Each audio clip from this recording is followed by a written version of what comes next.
So hey guys, today we're going to go over what I think is probably the best deck that you could be playing for XYZ Link Festival. So a lot of stuff is legal here right now, but the strongest deck I think is probably just going to be Unchained. So the reasoning behind this is pretty simple. Unchained is a very hand trap resistant.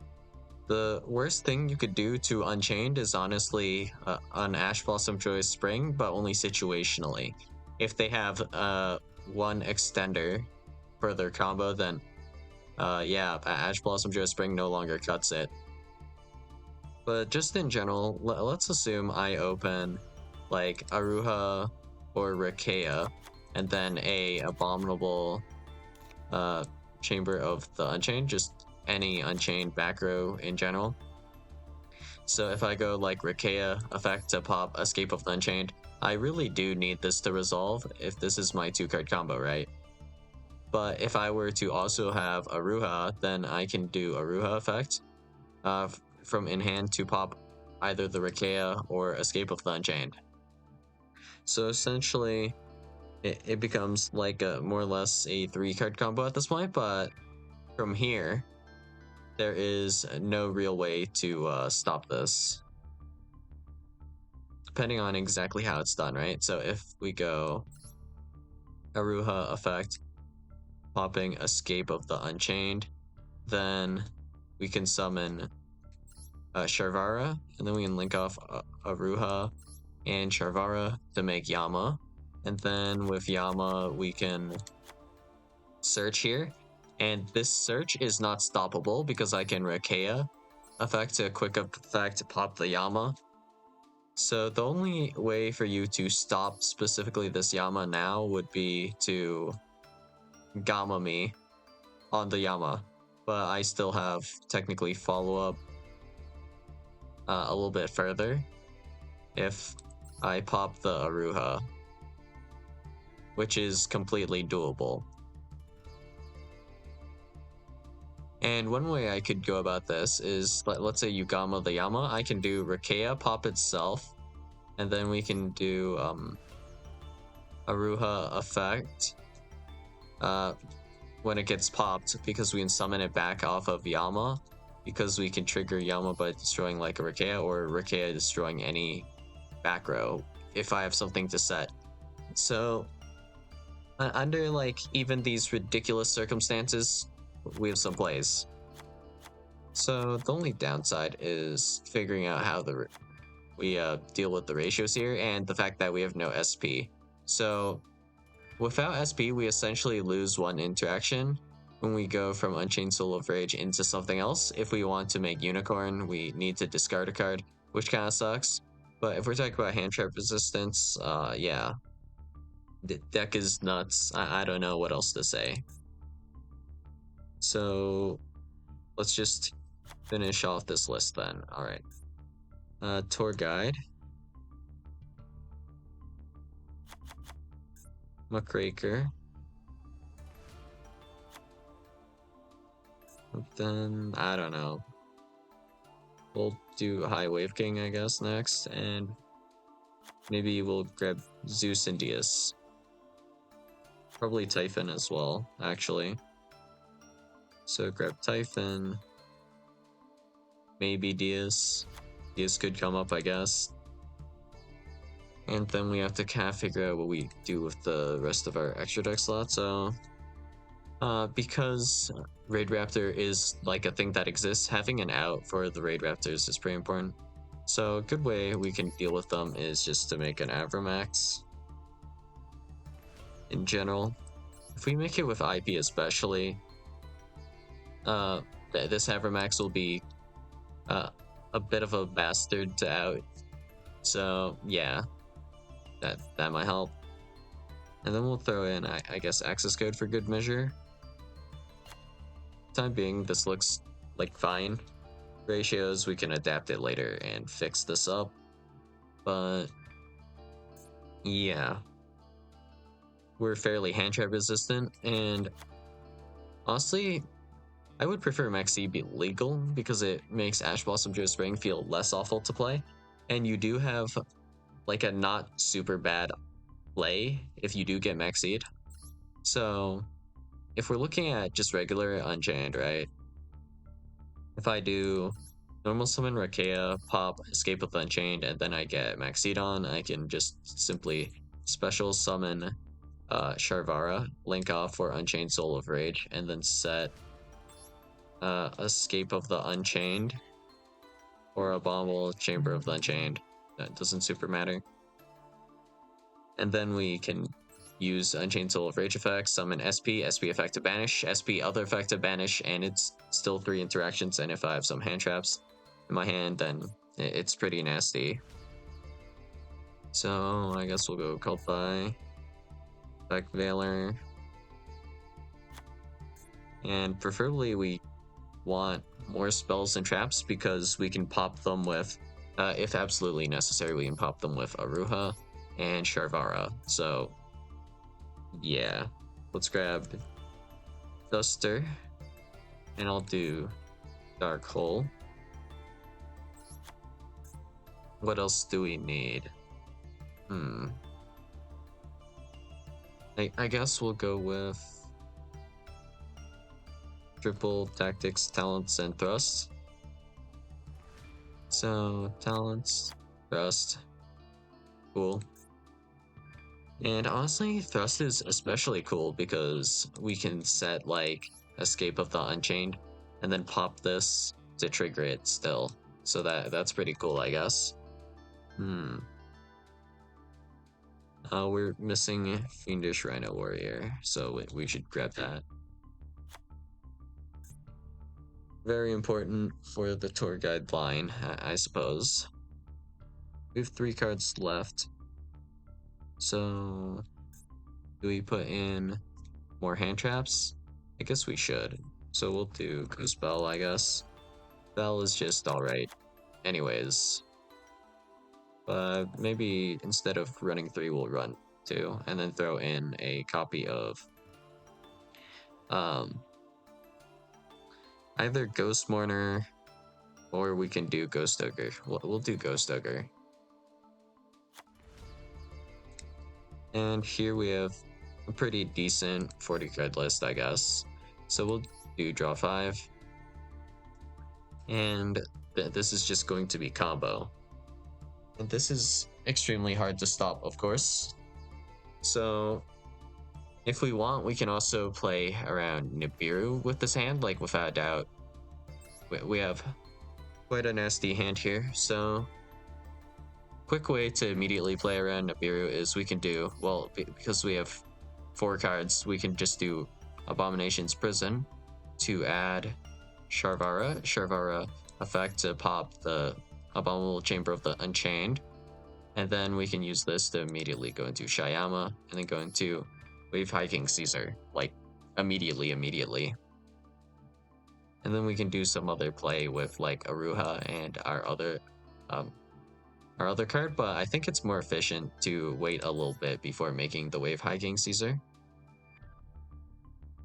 Depends if we want to play around Nibiru or not, because if we don't play around Nibiru, we can get more stuff done, simply put. Because we do only run the 1 Shyama in this current build, that is a little bit problematic. But running 2 doesn't feel that amazing either, simply put. Yeah.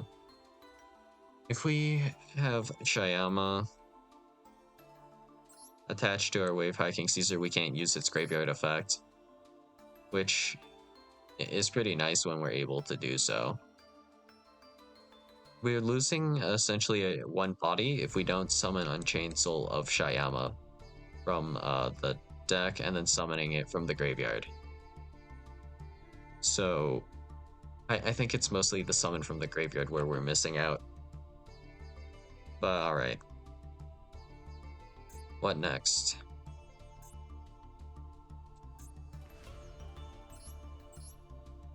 This hand is not the greatest, honestly, so doesn't get us where we want. This hand's sufficient. This hand will also work. A lot of hands just work. This hand, combo as well. This hand is also kind of combo. It's just like a bit of a pain. I'd much prefer opening a different hand. All right. This special summons from hand or deck, so we can still special summon the Fiendish Rhino Warrior. It just sucks that it's in hand, I guess. But yeah, all of these hands are for the most part combo, so pretty consistent. And if we open with a Sharvara in hand and we don't need it to be the combo starter, then we can use this to essentially dodge any targeted negate like infinite impermanence or any targeted effect in general. So we're pretty good in that regard. So effect failures, imperms, we're pretty resistant to that. We can run a lot of non-engine, well, a decent amount. So we're pretty well balanced here and pretty able to take on most things. Thinking about like weaknesses we have with Unchained, I can't really think of anything, but I guess the weakness is Unchained isn't like completely insane. You still have to somewhat work for your wins. So there's that, I guess. Normally, I guess it's worth mentioning that Yubel, of course, has like insane synergy with Unchained, but since this is just XYZ Link and there's no fusions, I think it's probably not that worthwhile to run Yubel Unchained. I mean, I could be wrong. I haven't really done the full calculations on this, but just in general, if we're running just pure Unchained in this event, I don't really see this losing to anything in particular, because we can run a whole lot of powerful hand traps or board breakers if we so wish, and our opponents will just most likely get cooked, right? We could, if we're feeling it, run like Dark Ruler no more if we want to play towards going second more. And of course, even if we do go first with the Dark Ruler no more, we could pop it with like Aruha or Sharvara and still do our combo that way. So I think the extra deck needs like a little bit of work because I can't think of a really good target to go into with Unchained Soul of Rage. Like, of course we can go into Nightmare Unicorn, but the math on this is insanely bad. So we need a better target than Unicorn is how I'm feeling. And SP just does that, so would really be nice if SP were legal, but SP is not. So if we just go through the line, right? Well, we'll just do a random test hand. This one works, so we'll do Unchained Soul of Sharvara. Sharvara pops Escape of the Unchained. Escape of the Unchained will just summon. I don't know, it doesn't really matter what we summon. If we want to play around certain things, it's better to just summon Shayama off rip right here. But let's assume we're going full combo. Well, I guess it doesn't matter in terms of like cards in hand. We'll have about the same. So this and this are going to be out of my hand. And then we're going to make the Yama. Yama is going to add Aruha, so we have 4 cards in hand. Then we Aruha effect. We summon that, so we're back down to 3 cards in hand. And then we'll pop the Bombal Chamber of the Unchained that we're going to set off of the Sharvara. Then we'll trigger this, go through our combo lines, we'll activate the Sarama, reset the Escape of the Unchained, and then we'll pop a different guy, and then at some point we summon Shayama. We link off Shayama with Yama to make Unchained Soul of Rage, and then we do Shayama effect to pop whatever main deck Unchained we have on the field. And then usually I guess it's Sarama at this point, I think. So we'll do that. And then we can use that effect to summon from our deck our remaining copy of Sharvara. And then we have Unchained Soul of Rage with Wave Viking Caesar and Escape of the Unchained set here. And that's just the 2-card combo. So next turn, we have in our hand Unchained Soul of Sharvara, held by the grave. and Ghost Bell and Haunted Mansion. So next turn, if I want to activate Abominable Unchained Soul, which I probably will, I'll have to discard a card to, well, I'll have to do this to destroy one card on the field, non-targeting pop. So that's one card discarded. So I guess I can discard the Sharvara here, which is like whatever. But then for Nightmare Unicorn spin back, I'll need to have another card to discard. So that means I can't use my Called by the Grave and Ghost Bell and Haunted Mansion as like interruptions for the next turn. So that sucks. If we had SB instead, then I can just discard just the Sharvara off of the Unchained Soul. Otherwise, we would need to use Escape to pop our Unchained Soul of Rage and then summon it back with Yama. And then when this happens, Soul of Rage is going to have to trigger and add some kind of card to my hand. And then we have an extra discard that way, but then potentially, if we were just playing Unchained with SB instead, I could just keep whatever I add back. So it could be like I add Sarama back, and that would be great for follow-up next turn. But yeah, we can't really do that because we probably need a discard for Unicorn. And in terms of just like interruptions, this is like 2 interruptions, which we wouldn't get if we went into like Unchained Soul of Anguish. So that's unfortunate. I guess the good thing is this is a Fiend at least. But yeah, next turn, let's see, do we draw a follow-up? No. So if things go really south, we just have a Fiendish Rhino Warrior, which is not going to be very solid follow-up, I guess. Unless our opponent has guys in attack, then we have like exactly 1 play. So next turn, we have follow-up because of the Wave High King Caesar, and that's it then probably. So we have Unchained Soul of Sharvara being sent to the graveyard, so we can set a different spell trap. So we can do that on turn 2, and then we should have Shayama being attached previously to the Wave High King Caesar. It should be in the graveyard as well, so we can do this effect to pop whatever set we have. And then this set should be able to summon another guy. We can normal summon Fiendish Rhino Warrior to make like Muckraker or Yama, potentially. We have that option. Fiendish Rhino Warrior, when we send this as well, is going to be able to send not a Sharvara, I guess, because we shouldn't have any left in deck.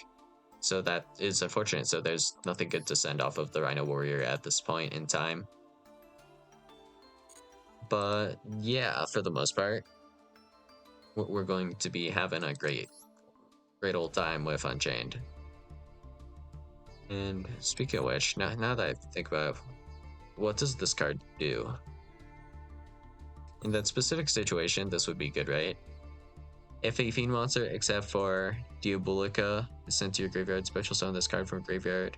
If this card is sent to the graveyard, you can target a Fiend monster in your graveyard, add to your hand. So this would be able to add Sharvara if I sent this off of Fiendish Rhino Warriors. So that'd be good on a later turn.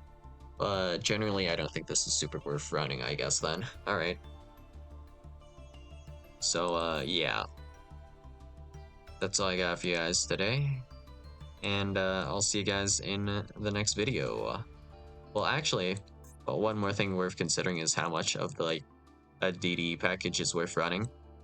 So technically, Dark Contract with the Gate can allow us to grab the Vice King Requiem, and then we can use Requiem effect to pop any back row of ours that we wish. And this is also a Fiend, so it's great for making Yama. So this is also like a combo. So if we have like Dark Contract with the Gate plus any Unchained back row, that is also combo. And it's also Dark Contract with the Gate is also searchable whenever Wave High King Caesar gets sent to the graveyard. So that's pretty gnarly, I guess. So yeah, that's all I got for you guys today. And I'll see you guys in the next video. Bye.